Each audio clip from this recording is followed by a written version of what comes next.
आपको अक्षत चाहिए, जनेऊ, कपूर, हल्दी की गांठ यानी कि साबुत हल्दी जो आती है वो आप ले लें। और आप याद रखें कि 3-3 गांठें आप अपने मेंबर्स जितने भी हैं आपके घर में उनके हिसाब से ले लें। ये पूजा हमारे कुल देवी देवताओं को भी समर्पित होती है। तो इसके लिए मैं आपको आगे बताऊंगी कि हमें साथ में क्या मंत्र पढ़ने हैं और क्या करना है।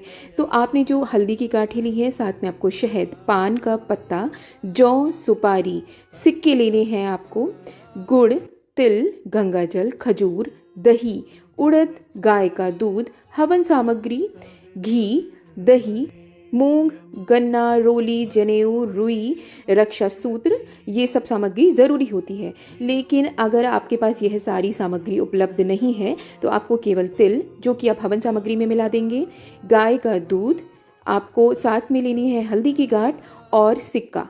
बाकी आप साधारण तौर पर भी करेंगे और श्रद्धा भाव से करेंगे तो आपको वही पुण्य प्राप्त होगा जो मैंने आपको पहले सामग्री बताई है। यहाँ पर एक खास बात ज़रूर बताऊंगी कि मंदिर में या फिर जहाँ पर देवी देवताओं की मूर्ति या तस्वीरें लगी हैं वहाँ पे आपको आपके पितरों की फोटोज़ नहीं लगानी चाहिए। या तो आप किसी खास तिथि पर ये श्राद्ध कर्म करने जा रहे हैं, या फिर आप अमावस्या के दिन करने जा रहे हैं, या सर्व पितृ अमावस्या पर यह करने जा रहे हैं, तो आपको सबसे पहले जिस जगह पर आप पितृ कर्म करना चाहते हैं उस जगह को अच्छे से धोकर उस स्थान की साफ सफाई करें। और गंगा जल की छींटे या जिस भी पूजनीय नदी का जल है उसे भी आप छिड़क सकते हैं। साथ ही घर के लोगों को अपने पितरों की पसंदीदा व्यंजन बनाने चाहिए, भोजन बनाना है।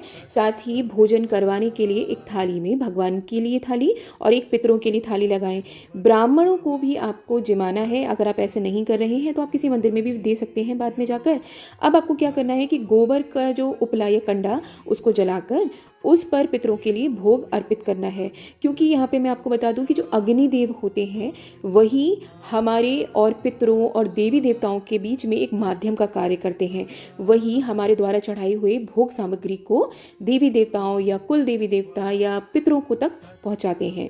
तो अब आपको ये हमेशा याद रखना है कि जब भी आप पितरों के लिए कुछ भी कर रहे हैं, चाहे वो अमावस्या का दिन हो या श्राद्ध पक्ष में, या जब भी आप ऐसा कर रहे हैं तो आपको 4 हिस्सों में ये जो भोग आप लगा रहे हैं वो ज़रूर बांटना चाहिए। पहला गाय के लिए, दूसरा अतिथि के लिए, तीसरा कौवे के लिए और चौथा कुत्ते के लिए। तो आपको ये ज़रूर निकालना चाहिए। अतिथि की जगह आप ब्राह्मण मान सकते हैं या आपके जो मान होते हैं जैसे बेटी, दामाद आदि।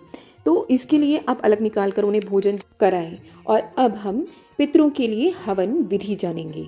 तो हमारे धर्म की परंपरा के अनुसार गृहस्थ पितृगण की तृप्ति के लिए और अपने कल्याण के लिए श्राद्ध